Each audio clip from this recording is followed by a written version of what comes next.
Hello friends, welcome to ஐகிளாஸ் kitchen.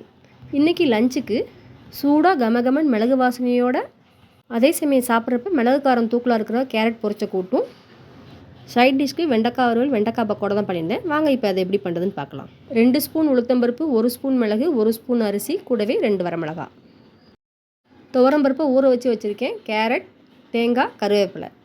புதுசாக குழந்தை பற்றவங்களுக்கு இந்த பொரிச்ச கூட்டு தான் நிறைய பண்ணி தருவாங்க. இது ரொம்ப உடம்புக்கு நல்லது. புதுசாக குழந்தை பற்றவங்களுக்கு செய்யும்போது தேங்காய் சேர்க்க மாட்டாங்க. அதோட துவரம்பருப்புக்கு பதிலாக பாசிப்பருப்பு வச்சு தான் செய்வாங்க. மற்றபடி நார்மலாக துவரம்பருப்பு வச்சு செய்யலாம். கேரட் மட்டும் இல்லாமல் அவரைக்காய், பீன்ஸு, புடலங்காய், முருங்கைக்காய் இந்த காயிலையும் பொரிச்ச கூட்டு பண்ணலாம், நல்லாயிருக்கும். சரி, இப்போ உளுத்தம்பருப்பு, மிளகு, அரிசி, மிளகாய் வத்தல் இதெல்லாம் மீடியம் ஃப்ளேமில் சவக்க வறுத்து எடுத்துக்கலாம். இந்த கூட்டுக்கு மிளகு காரம் தான் தூக்கலாக இருக்கணும். அதனால் 2 மிளகாய் வத்தலே நமக்கு போதும்.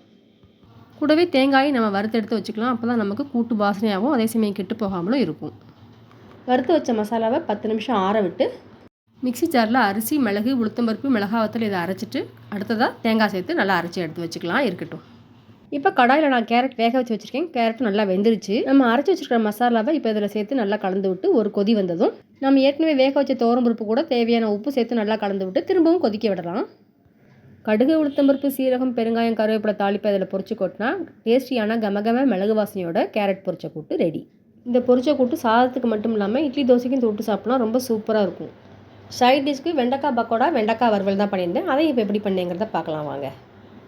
இப்போ கழுவி காய வச்ச வெண்டைக்காயை இந்த அளவுக்கு கட் பண்ணி எடுத்துட்டு 1 குழிக்கரண்டி கடலை மாவு, 2 ஸ்பூன் அரிசி மாவு, உப்பு, மிளகாத்தூள், பெருங்காயம், தேவையான அளவு தண்ணி சேர்த்து கட்டி இல்லாமல் நல்லா கரைச்சி விட்டு இப்போ கட் பண்ணி வச்சுருக்கிற வெண்டைக்காயை இதில் சேர்த்து சூடான எண்ணெயில் பொரிச்சு எடுத்தால் டேஸ்டியான வெண்டைக்காய் பஜ்ஜி ரெடி. இப்போ கட் பண்ணி வச்சுருக்கிற வெண்டைக்காயில் 4 ஸ்பூன் கடலை மாவு, 1 ஸ்பூன் அரிசி மாவு, மிளகாத்தூள், உப்பு, பெருங்காயம் சேர்த்து நல்லா பெசரி விட்டு அதை சூடான எண்ணெயில் பொரிச்சு எடுத்தால் வெண்டைக்காய் வறுவல் ரெடி. சூடான சாதத்தில் 2 கரண்டி கேரட் பொரிச்ச கூட்டு கூடவே 1 ஸ்பூன் நெய் விட்டு நல்லா பசைஞ்சு வெண்டைக்காய் வறுவல் தொட்டு சாப்பிட்டா சும்மா சூப்பராக அப்படி இருக்கும். இந்த வீடியோ பிடிச்சிருந்தால் லைக் பண்ணுங்கள், கமெண்ட் பண்ணுங்கள். என்னோடய வீடியோ இப்போ தான் ஃபஸ்ட் டைம் பார்க்குறீங்கன்னா மறக்காம ஐகிளாஸ் கிச்சனுக்கு சப்ஸ்கிரைப் பண்ணுங்கள். தேங்க்யூ.